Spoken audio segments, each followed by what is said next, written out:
Okay, so let's talk about Tubby the Tuba. This is a 1975 animated movie. It was released on April 1st, so April Fools, I guess. It was a bit of a foolish movie, I guess. It wasn't that bad, but still. So, what should I talk about first? The story or the production? Because, I guess I'll talk a bit about the production. Apparently, what I'm reading on Wikipedia here, and, what I've been hearing from other places is, this was originally going to be the first ever computer animated movie. So, yeah, 20 years before Toy Story. And speaking of Toy Story, the two founders of Pixar Studios, Edwin Catmull and Alvy Ray Smith, they originally worked on the computer animation for this movie, but they said that, it looked terrible, and I can only imagine, since we're talking about, computer animation back in the 70s. If you look at early computer animation, they had a way to go. So, yeah.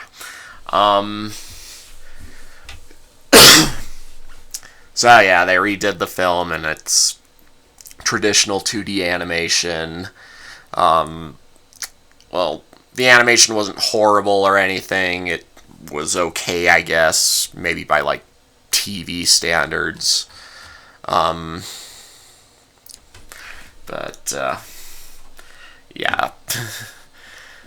I guess that's one way it could have stood out if it really was, early computer animation. That would have been pretty fascinating from the 70s. Alright, anyway, so this movie is based on, this, it says, the 1945 children's story for concert orchestra. Some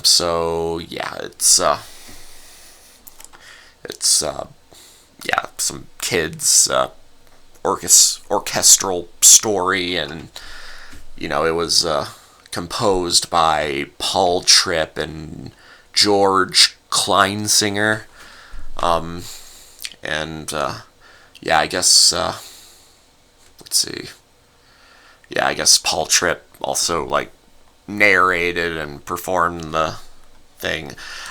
I don't know a whole lot about this, story composition thingy. I might have some, vague memories of, my preschool class playing it once, way back when I was really little, but, yeah, I can't really remember much about it, so, very vague memory. Let's see.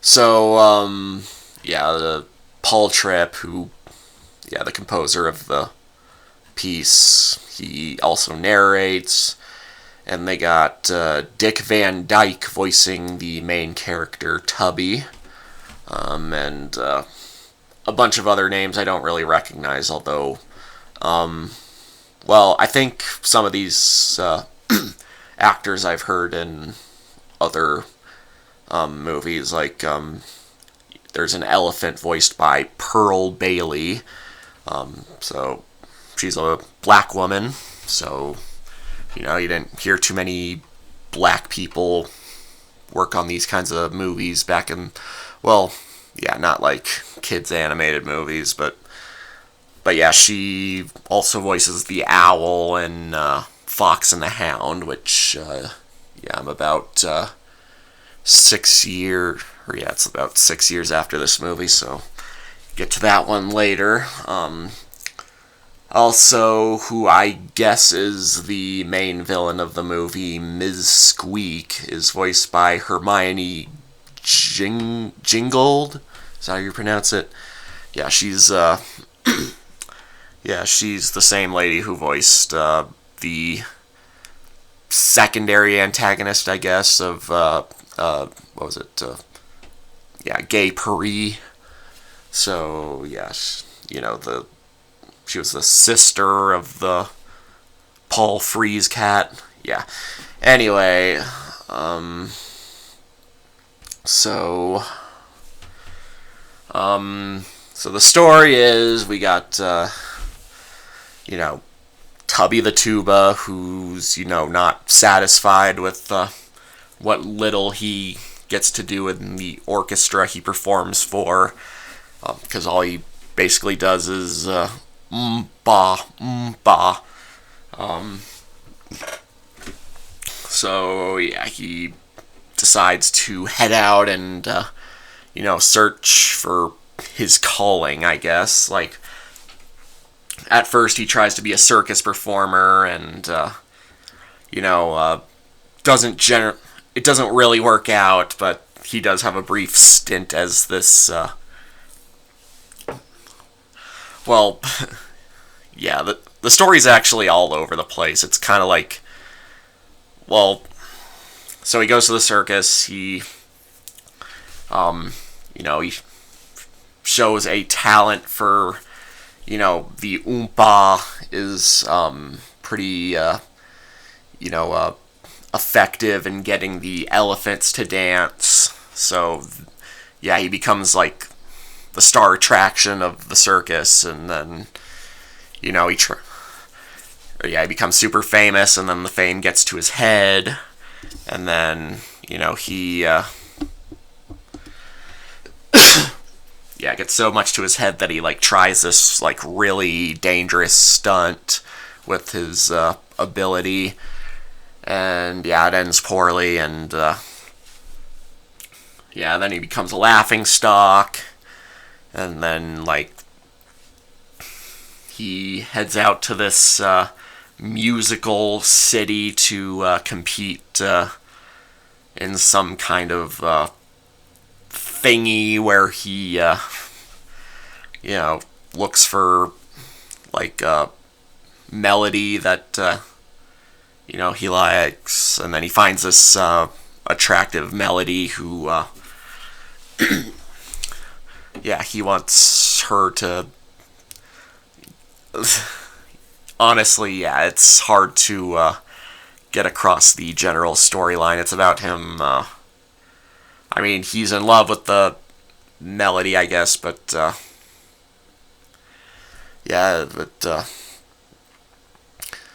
she doesn't go that well with him, so he lets her instead hook up with the Prince cello character, because if there's a handsome prince in these old movies, of course, the attractive female's going to end up with him, because they're almost always good guys. This is before the days of Beauty and the Beast and Frozen, so in these old movies, the handsome prince is almost always a good guy, and the villains tend to be a lot more typical. They're wicked looking. But since this is the last third of the movie or so, the quote villain I brought up earlier, Ms. Squeak, she doesn't come in until this last part. It's kind of a small part anyway. I guess you could just as easily say that the antagonists are all the other instruments that are constantly picking on Tubby. And I'm going off on a bit of a tangent with explaining this story, but that's because the story keeps going on a tangent. So, uh, so yeah, finally Tubby meets up with this frog, and the frog shows him this melody that works really well for him. And then Tubby performs the melody, and he becomes popular, and yeah, that's the end of the movie.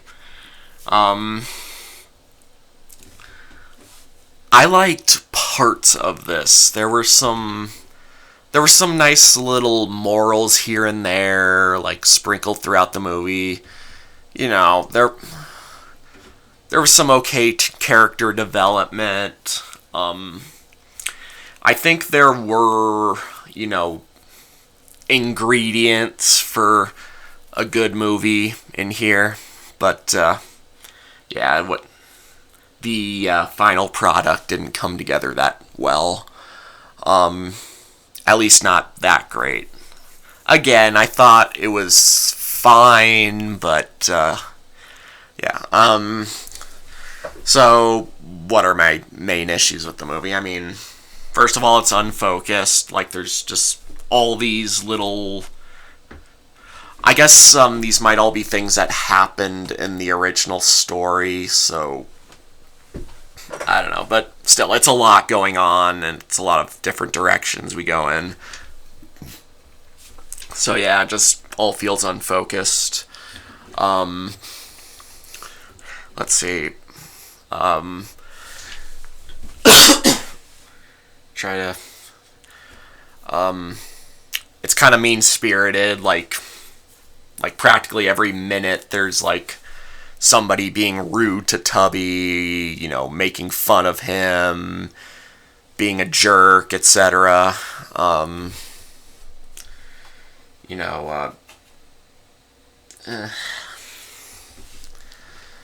And, what was the other thing it's,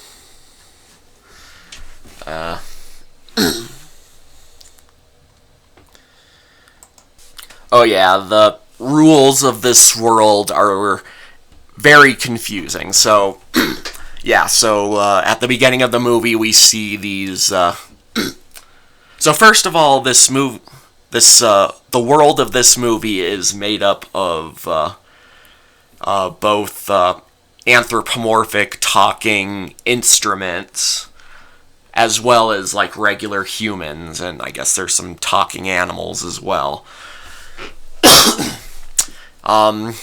So, yeah, I don't know how that works. I guess the instruments are born to be instruments, but at the same time, we also see a bunch of images of the instruments playing their instruments. I mean, to be fair, Tubby, he, like, has what appears to be a tuba valve, not like an actual tuba, but, the valve that you blow into, and, has, like, the, pedal, or, the button thingies that, play the different notes. But yeah, he's a walking, talking tuba, but, but yeah, we also see, like, violins playing violins, and, clarinets playing clarinets, etc., and it's, like, why not just have them play, just play themselves, blow the notes out of themselves, or whatever it is. You can, yeah, I'm sure plenty of cartoons have done that. It's just confusing, and, there's also this whole thing about, like, near the beginning, they're, like, trying to catch a note, and I'm like, well, what's it about the note? What's the note? What's the purpose of the note other than, like, give you a melody? I mean, why is the note flying around? I'm confused, okay? This movie is confusing, and, how does the little, the ball near the end work, where, instruments, pair up with melodies? Like, is it like a marriage, or... like, this is just such a confusing movie, and I just can't fathom the rules of this world, and yeah, it's making my head hurt. So yeah. But anyway, it has its moments. There's some decent morals, like I said. The animation isn't too bad. It's not nearly as good as, like, Disney and stuff. I think that should be obvious. Anything that's not Disney is, there's Disney, there's Toei. There's a couple giants at this time, but aside from those giants, none of them are, like, going to be amazing. But, let's see. The voice actors did perfectly fine. I can't name a weak link. Dick Van Dyke, you can't go wrong with him. He's a national treasure. I suppose. I don't know a whole lot about him. I know him from, like, Mary Poppins, Chitty Chitty Bang Bang, those old classics, but yeah. But still, he's a very likable performer, and it's good to have at least one animated movie where I can praise his charisma and everything. So yeah, he was compelling as Tubby. Let's see. The songs, I'm not entirely sure of. There were some catchy songs here and there, but, it's just, I don't know, the singing wasn't always that great. I mean, Dick Van Dyke is a good singer, and some of these other people are definitely good singers. Some of them might be good singers, but they didn't really show me that in this movie. Like, Pearl Bailey, she had a song with Tubby, and I thought her singing was a little weird, and I'd have to compare it with Fox and the Hound, watch that again, in order to, because, what was it say about her? Yeah, she's an actress and singer, so of course she must be a capable vocalist. She just didn't show it that well in this movie, and, who else? Let's see, we got Ray Middleton as the Great Pepperino, aka Ringmaster of, let's see, stage, movie, act, doesn't say anything about him being a singer, but, his singing wasn't that great either.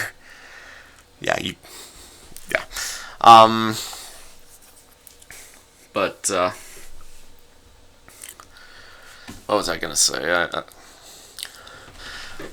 Talking about the Great Pepperino does remind me that there are, him and the elephant, you're gonna be pretty quickly reminded of Dumbo. Like, they look almost exactly like the Ringmaster and Mrs. Jumbo.